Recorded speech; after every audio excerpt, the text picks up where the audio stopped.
Hi, welcome back. Today, we will be learning branching with the if, then, else decision statement. So in this lesson, things start to get a little bit more interesting. First off, I'm going to demonstrate how to accept input from a Windows console application. Then based on the user's input, we're going to write some logic to execute different blocks of code. And I'll demonstrate two different ways in Visual Basic to accomplish this. But let's get started by creating a new project. I'm going to show you a different way to do this. We'll go File, New Project. And from the New Project dialog, I want to make sure to select the Visual Basic console application. We'll call this Decisions and click OK. And now I want to type in the following code, so make sure you follow along.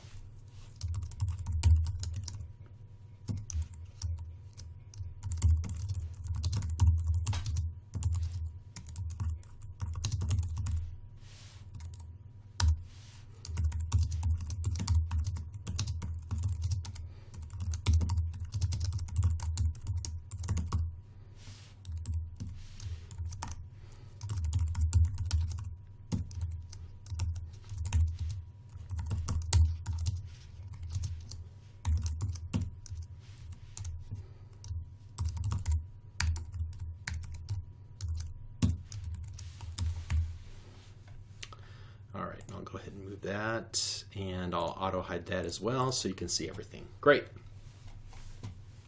All right, so the key to this example is in line number 7, user value equals console.readline. So previously we've used console.readline to stop the execution of the Windows console application so we can actually see what gets the results before they flash on screen and then go away as the program executes throughout the remainder of the program, and the console window is no longer visible. However, you can see that in line number 7. This time, we're using this line of code so that we can retrieve the value that a user types into the console window. And then next in line number 8, we're merely concatenating or appending a literal string, you typed, colon, to whatever value that the user actually typed in and that we've retrieved in line number 7. So let's go ahead and start debugging the application to see it in action. It says type something and press enter. Well, as a literalist, I will type something and then press the enter key on my keyboard, and it said you typed something. All right. So we're going to use this technique to add logic to our application. Now that we know we can retrieve a value from a user, we're going to now evaluate that and then branch. Either this code will execute or that code will execute depending on whatever the user types in.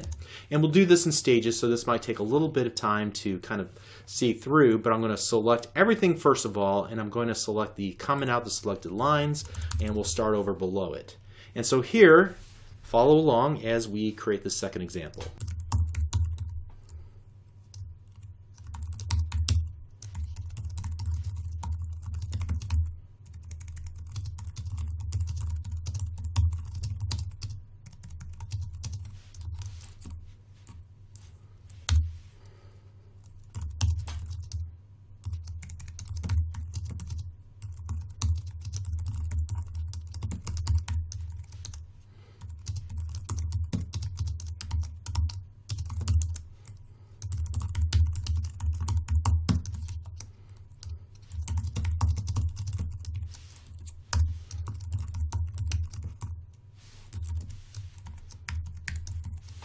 And there we go. Okay.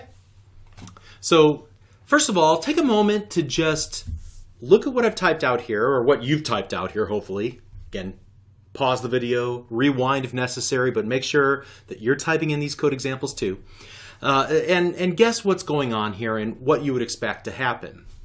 So what does this code do? Well, whenever a user types in a value at the command prompt and presses the enter key, then we're going to evaluate whatever the user typed in. If the user typed in the alphanumeric character 1, then we're going to display a literal string using console.writeLine, you want a new car.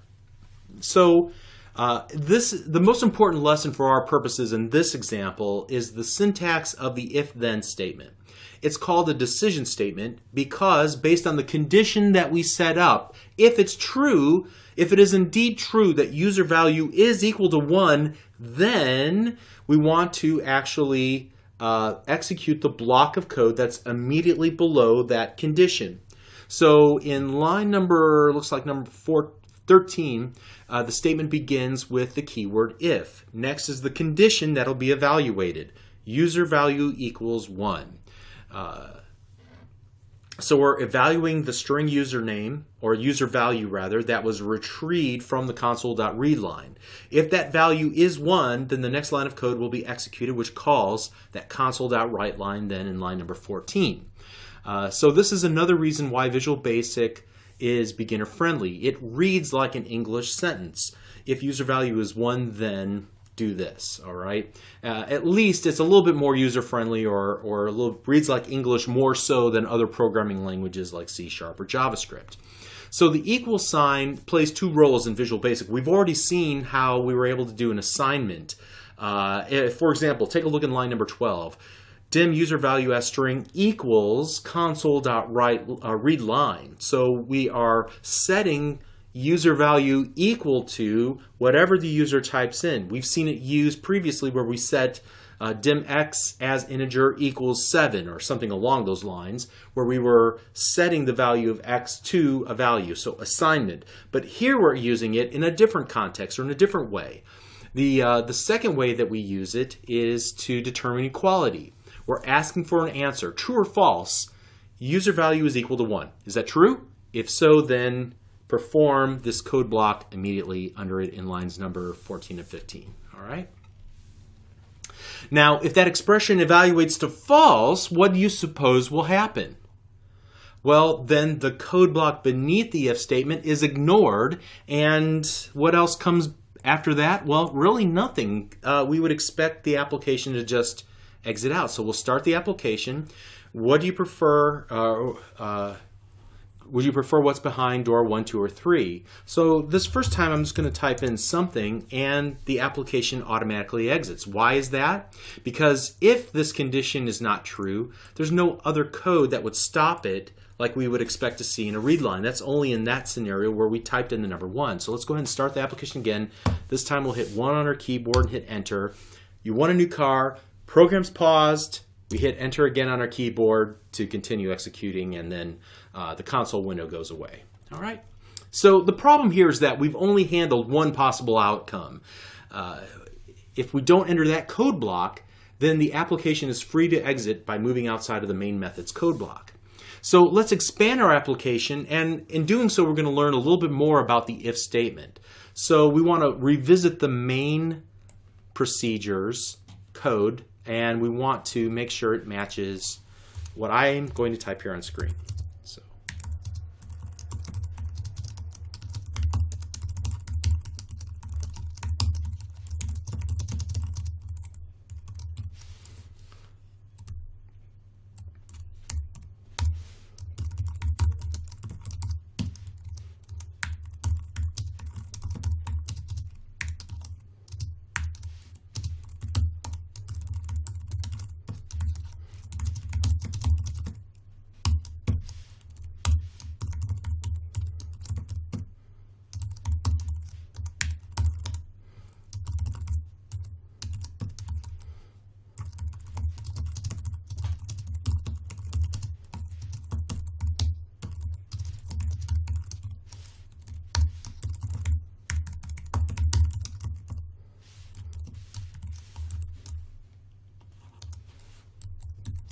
all right, so there's a few items to take note of here. First of all, in lines number 16 and 19, you can see I use this else if statement, and it allows us to evaluate additional conditions. So while we could simply use individual if statements, we do an if, and if and if, and if. This keeps everything kind of together and makes it obvious that we're still evaluating the same types of conditions, okay? So in line number 22, you can see I finally use the else statement by itself. If no other conditions are satisfied, then execute this block of code, what's below the else statement before the end if. So when you start the application this time and you enter a value other than the number 1, you should see a new message. For example, whenever we type the number 2, you want a new boat. Let's run it again. Type in door number 3, you want a new cat. Okay, and then let's finally do the number 4, and then it said, sorry, we didn't understand your response. You lose. Okay, great. Let's go ahead and exit out of that. All right, so I'm looking at this code, and something comes to mind here. Now, often, developers want to write concise code. So this often improves the readability when it's concise and when there's less code to actually look at. By removing extraneous characters that would draw our attention to them, or at least detract our attention from the things that are important. Also, developers have learned that if they find themselves writing the same code more than once, it might be a good idea to take a closer look at your code and see how you can refactor the code. So refactoring, that term, is kind of unique to software development. It's an advanced topic. Entire books have been written about it. It's about improving the quality of your code by applying some rules designed to improve its quality, one of which is to never repeat yourself. All right? And so this is a little bit of a... I guess I'm taking it to an extreme here by suggesting that we're going to be doing this massive refactoring. And however, I just wanted to point out the fact that generally when you're doing the same thing over and over and over, it's better to extract those things that are common and move them to a different part of your code, leaving what's different. All right, so let's do this. We can see that each block of code in our if and else if statements essentially have the same commands. We're console.writelining and we're console.readlining in each of those 3 situations, and even in the else statement too. We simply need to extract what's common, the console.writeline, the console.readline, and focus on what's different in each of those code blocks in order to make it a little bit more compact, a little more expressive. So let's rewrite this, it'll only take a moment, and make it smaller, more compact, and more expressive. So here's what we're going to do. We're going to introduce a new string variable. So dim message string equal to an empty string to start off with. And then what we're going to do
All right, and now let me just make sure that this works before I brag about it.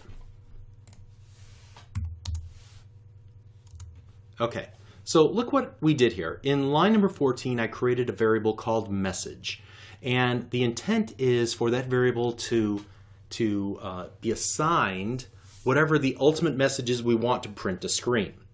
And now each code block merely sets the value of that message accordingly.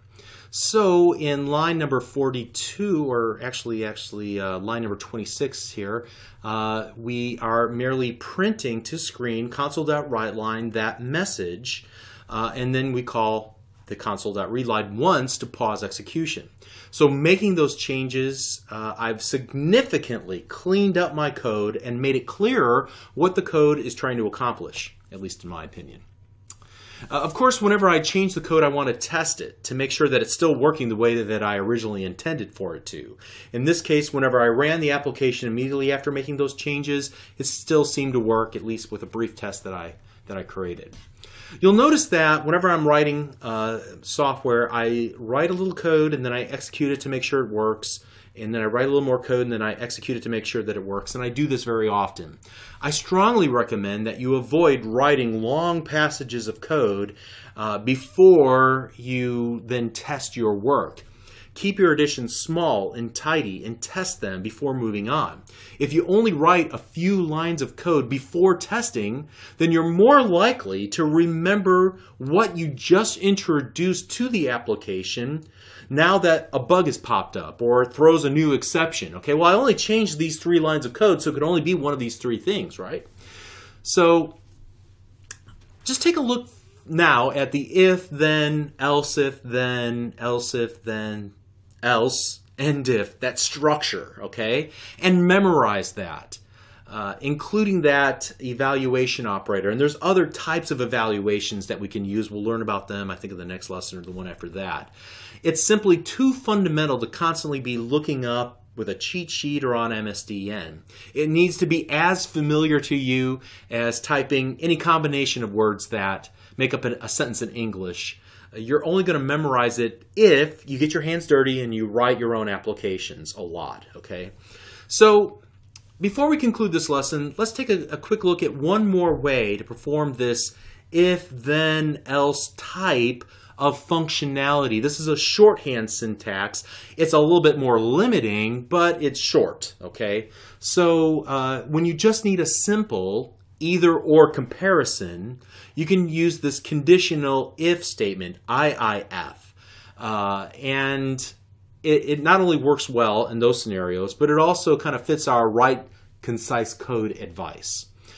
Okay, so what I'm going to do is actually select the entire if statement that we created. And actually, let me grab the right line of message, this if all the way down to the end if, and then the dim message as string. I'm going to comment all of that out using the comment out selected lines button on the keyboard, on the toolbar rather. And so that leaves us with lines 11 and 12 still intact. We're still going to use those. And I'm going to add the following code. Dim message string equals if user value equals 1 car cat. All right, that looks odd, I know. We'll come back to it. So then console.writeLine. All right, so here we're going to type in U1A, and then I'm going to do an open angle bracket, an open curly brace, the number 0, and then the closing curly brace. And those braces are found above the square brackets on your keyboard. All right, and I'll put an exclamation mark after that. So I've got this weird sequence of characters here. Just make sure you get that exactly right. With the curly brace 0, it has to be the number 0, not the letter O, the closing curly brace, and then an exclamation mark. Then after the double quote, I'm going to hit comma, and then I'm going to type in message. All right, and I'll explain what all this does. Let me just run the application, and I'm going to choose door number 1 the first time. You want a new car, or you want a car, and then I'll run it again. I'm going to type in the number 2, and you want a cat. All right. So this if method, I guess you could say, it creates a condition. Is this user value equals 1 true or false? If it's true, then set message equal to car. But if this is false, then set message equal to cat. Now, the next line of code, I'm going to display that message. I'm going to use this string replacement code, I call it, this merge code of 0, which means the first item, and we could add additional items here if we wanted to, but this merge this item with whatever the value of message is to create a new literal string called U1A car or U1A cat, depending on the value of message. Now, just to mix this up a little bit, you picked, and I'm going to put 1. So I'm going to do the curly brace 1 curly brace. So you 1A whatever, okay? And then after message, I'm going to hit comma, and this time I'm going to type in the actual user value that the user typed in. So now let's run this application, and I'm going to type in number 3, and then click the enter key on my keyboard. You pick 3, so you want a cat. All right, so you can see that this is zero-based and that these replacement codes as designated by this open and closing curly brace, they're zero-based, so we're going to replace 0 with the first item, 1 with the second item, and we can continue on with multiple items beyond that as well. Very cool. So this conditional operator, let's see what they call it here. It's a function if. So the if function is a little bit less flexible than that full-blown decision statement with the if, else, end if. However, whenever you need quick, inline conditional logic, it will shine like it did here. All right? So the key idea from this lesson is how to write logic using two Visual Basic constructs, the if, then, else if then, so on, and this IIF function. And there are others as well, but I just wanted to keep it simple to start off with.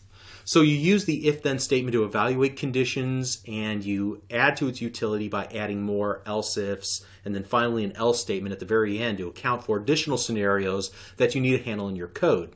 You use this conditional if function in order to facilitate simpler scenarios like we demonstrated, where it's either true or false, and based on that, it should either be this or that. All right.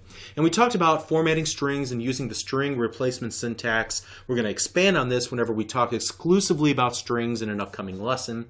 Also, with regards to decision statements or conditional logic, there's a third way, and probably more than that, by using the Visual Basic select case statement, and we're going to cover that near the end of this series of videos. So stay tuned for that. You're doing great. Hang in there. I'll see you in the next lesson. Amazing. See you at the next lesson.